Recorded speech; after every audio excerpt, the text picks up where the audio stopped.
At one point almost made me lose my focus, but my ace in the hole was my base in the soul. Then I run back into you. What's going on, everyone?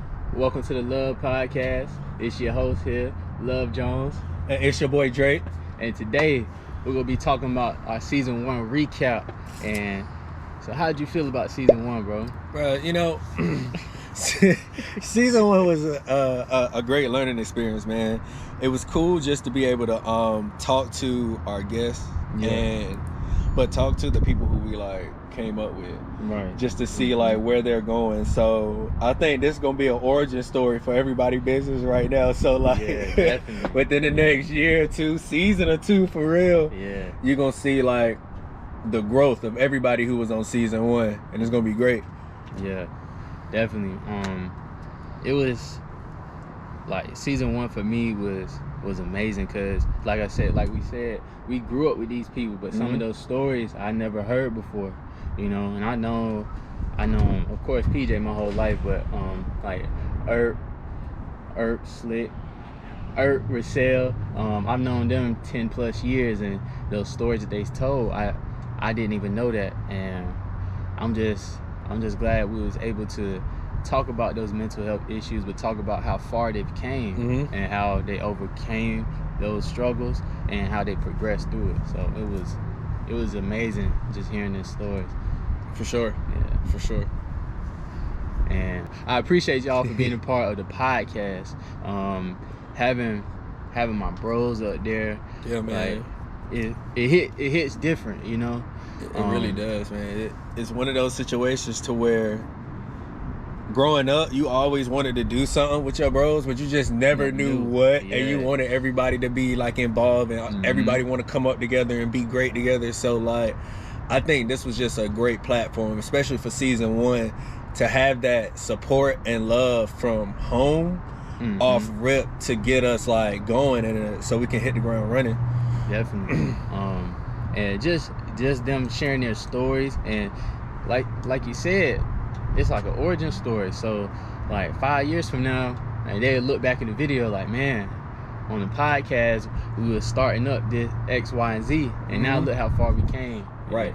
So it's definitely amazing. And we had a lot of great moments on Season 1. What was your favorite moment? I think I got a few for real. I got a few for real.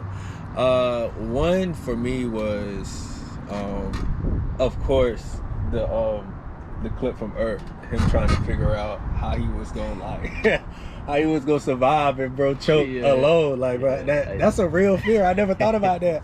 I ain't never really been alone either myself a lot. So that's not nothing that I think about.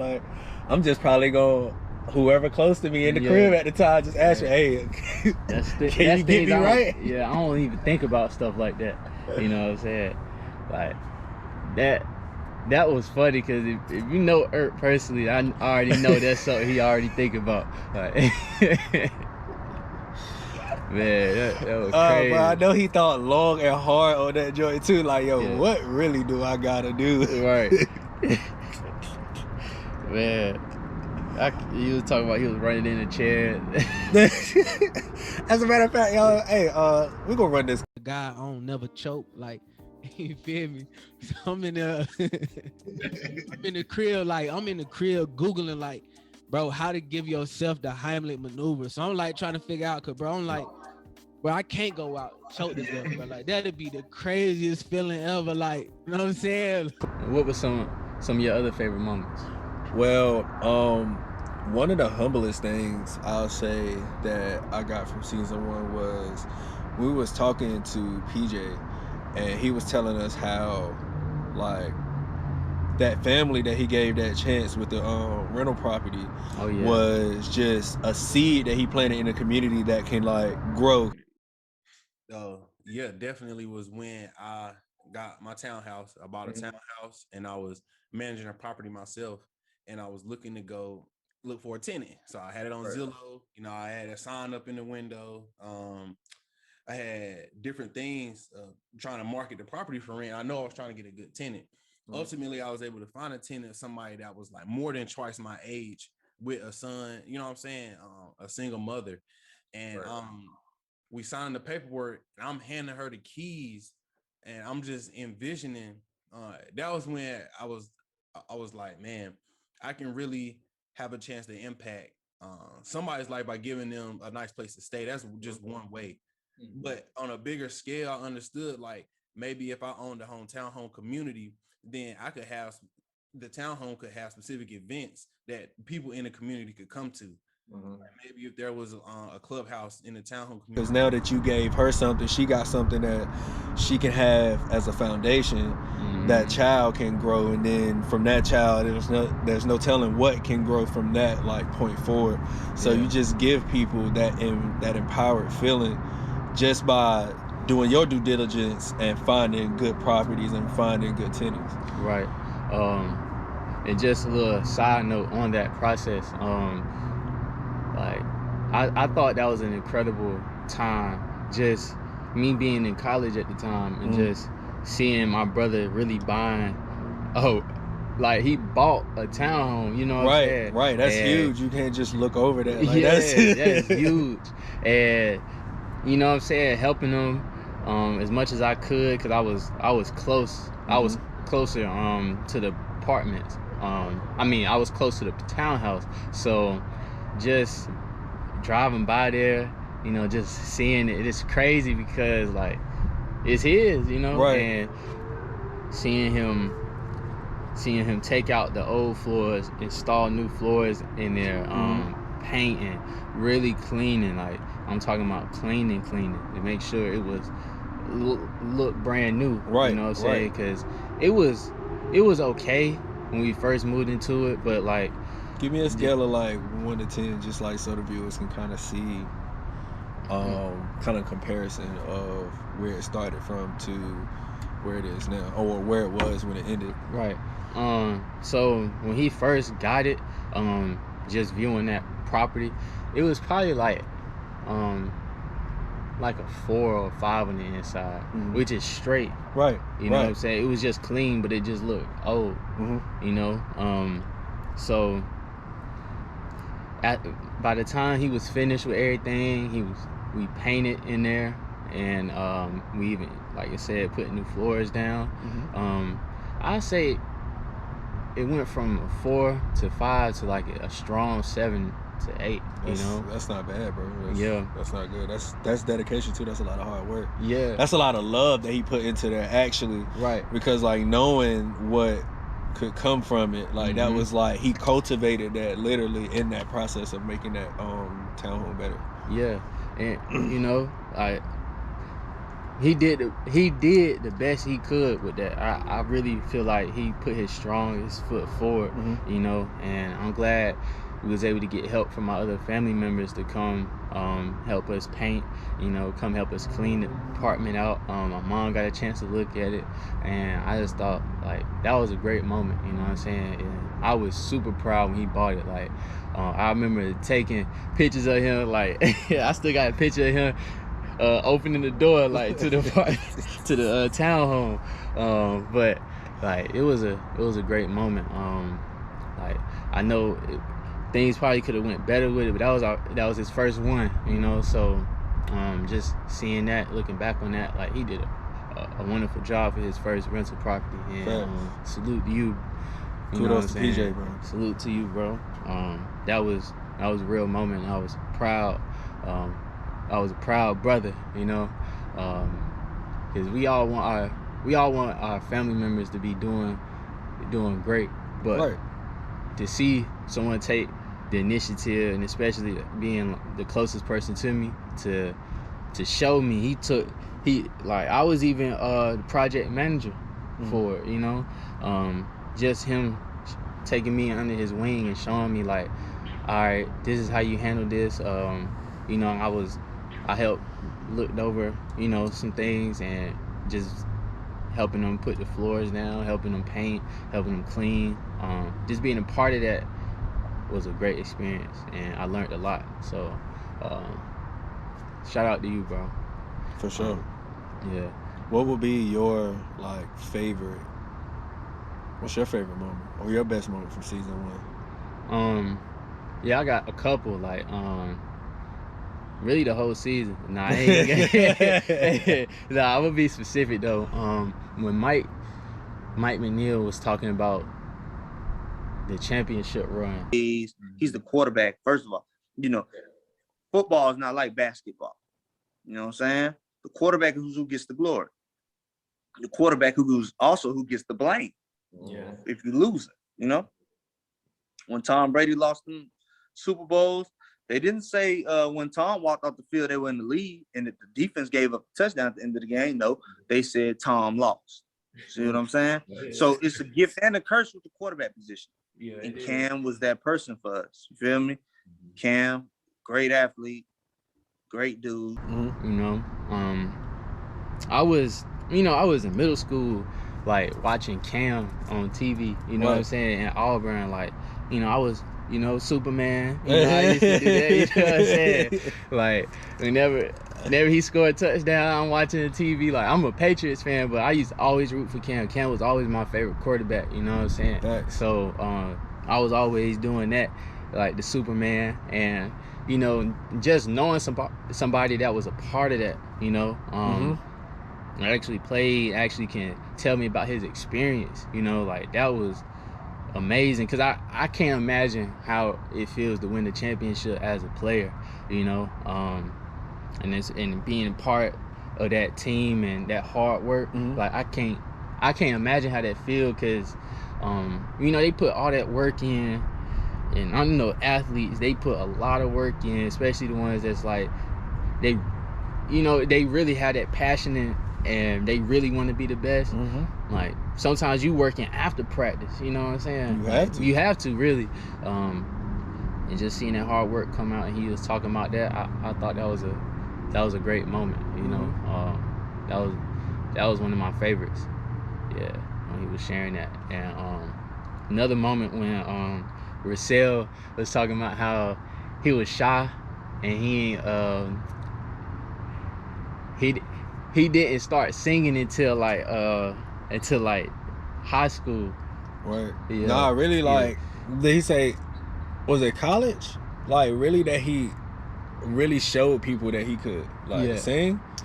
Yeah, I think so. Yeah. Yeah.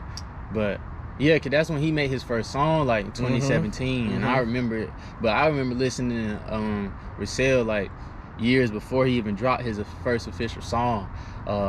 You know, and I was like, this man is super talented. Like, hearing him, I can't believe it's him when I first heard him sing. Like, I couldn't believe it was him. I'm telling you.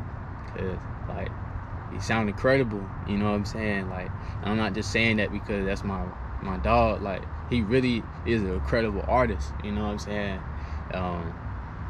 He makes great music. So for sure. He'll talking about how he was shy. Like, it's crazy because he one of the best singers I ever heard. Facts. No cap. He was one of the best singers I ever heard. Okay, that's like I could definitely give him, like, I could definitely give bro his props. Yeah. It's, for me, Rissell got a unique sound as far as like like singing, and I appreciate it. Exactly, very soulful, but bury him. Like, bury him. Like, I can definitely tell he puts his personality in what he does. Yeah. And the fact that he said that he was shy in the first place, like, shocked me, because I'm like, Rissell, you the first day I met you, you talked to me first. Like, I don't get it. And I known him and his brother House. I known them like long as I can remember. Like, shout out to House. Yeah, like they used to come across the train tracks to come to our apartments in Nashville. Used to hang with us. Like, and that was long time ago. I probably was like 5 or 6, honestly. So that's tough. So I known him for a minute, and I still to this day, like, I didn't know he was like an artist of that capacity like that. Right. So that was like some of my favorite moments. So with season 1 being done, right? Yeah. What can the viewers expect from? Let's do this. What can the viewers expect from you differently for season 2? Season 1, you know, it was both first. This is our first time, you know, doing something like this. So, for sure, I didn't know what to expect. Truthfully, I just, you know, planned out everything, you know, and it exceeded my expectations by far. Went a lot smoother than what I expected. You're right. So, like season 2, you're gonna expect me to be like, you know, better delivery. You're gonna see me asking those, like, you know, better questions. You're gonna see me really trying to dive deep into people's journeys, because we interview people that we don't necessarily we have known like that, you know. We interviewed a lot of important guests, and they all have a story, and they all had a great story, and they all had a, you know, they all had a roadblock at some point, and they improved that, and they improved on their roadblock, and they got through it. So season 2, you can expect a lot of love. I'll definitely say, like, for me, what y'all gonna get from me in season 2 is just a lot more of my personality. I think with being able to do more face-to-face interviews, I'm gonna be able to like really talk to people and give them, like, they're gonna be able to see like my body language and just the spontaneity that can come with just being face-to-face to somebody. Like, it's a lot different than talking to somebody over Zoom. It's like you can kind of tell how people react to you asking them a certain question, and then from there I can kind of like follow up with another one, rather than me being on screen and I can't really tell how you like receiving everything, like, even though I can see your face. Right. And also just trying to make sure that people are looking more so in the future. Also, so asking them where they plan on going. Have they thought about any type of changes that they'll make to whatever process that they're taking right now, or have they seen flaws in their process to where it kind of hindered them, and that's why they need to like change it. Right. Yeah, and season 2 also, expect a lot of greatness, honestly. Like genuine, very genuine. A lot of great stories. We interviewed some more people from back where we're from, Rocky Mount, North Carolina, that area. We interviewed restaurant owners. We interviewed some more athletes, and you know, everybody has a story. They do. And a lot of people don't talk about their story, you know. Like, it hurts. Some of the stuff they go through, it hurts, and they don't know how to, you know, they don't know how to let it out, you know. And I think it's great that they was able to not only share their stories, but to acknowledge what they did in the past, and, you know, forgive themselves for what they did, and just improve on where they've been like years prior when they was back in that slump. And some people some people have different stories than other people. Like, no two struggles are the same, but it's how you overcome that, you know. Thanks. What are you doing to boost your self-love? Like, and that's very important. That's why we try to ask all our guests, like, what do you do to boost your self-love? Because and that also gives, you know, the viewers like yourself, it gives y'all a way to learn how to handle certain situations. And that's the whole reason why we started the podcast. Someone could be going through a similar situation like me and you. Facts. So, and we don't want nobody to going through that. And, you know, we had a lot of men on our podcast. Moving forward, we want to have, like, of course, we want to have women on our podcast, but we have men up here because a lot of men do not talk about these issues, especially black people. black men, you know? For sure. They do not talk about these issues. They don't talk about mental health, and It's a struggle. It's a struggle. It's definitely a struggle. And they keep bottling up those emotions. You know, you see it time and time again. People lash out in certain ways because they never healed. Yeah, they never had the platform, or they never healed, or they never had someone to talk to. You know what I'm saying? And that's why we wanted to start this podcast. So for sure.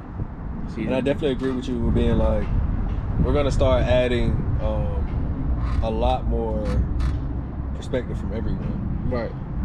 In season 2, or actually just going forward. As important as it is for as a black man to be able to educate other black men or younger black men, and also be educated myself by other like black men who I feel like are moving in the same path that I would want to like move in. I think this platform can help everyone obtain greater for themselves. Yeah, of course. And like by hearing other people's stories, like they'll be able to get a better perspective and a better hold of what may be going on in their lives and ways that they can deal with it, or even like resources if you're trying to get into another career like that you didn't even know existed. Like exactly. For example, like I tell people about Canva every day, and I still meet people every day who've never touched Canva a day in their life to help them with their brand. So like just little things like that, like just hearing little pieces here and there from everybody, I think it has a lot of value to add to people. Right. To society. Nah, I'm glad you mentioned that, you know. We have different people that do different things, you know. You might the viewer, y'all might want to be an artist, you know. So what are some pros and cons about this artist? What did he have to go through? Or, you know, if you like sports, you know, you want to become an athlete, or you already are an athlete. You know, we talk about pros and cons of, you know, being an athlete, being a great athlete, you know. You want to make it to the next level. We have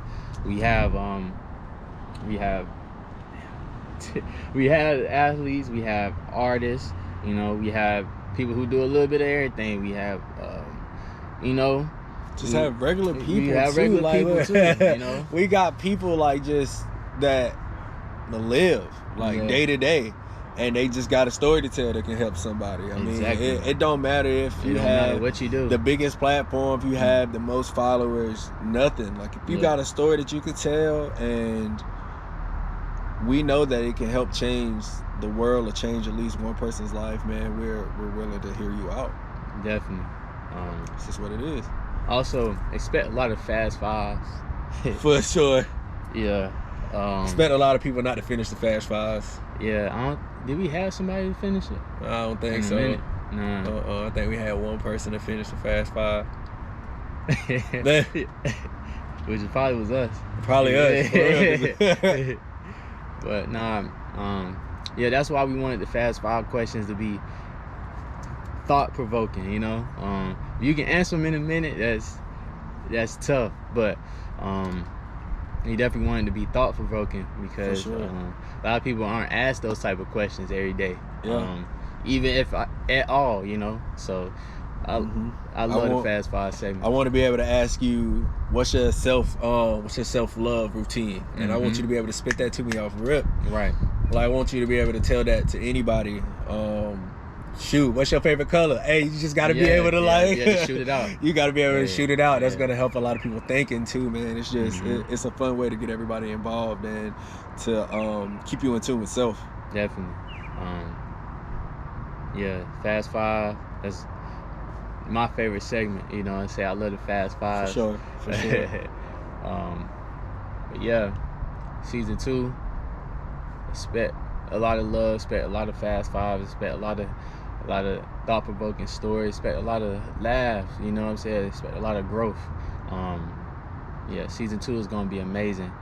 Season 2 is dropping October 29th, Friday, October 29th. So stay tuned for more.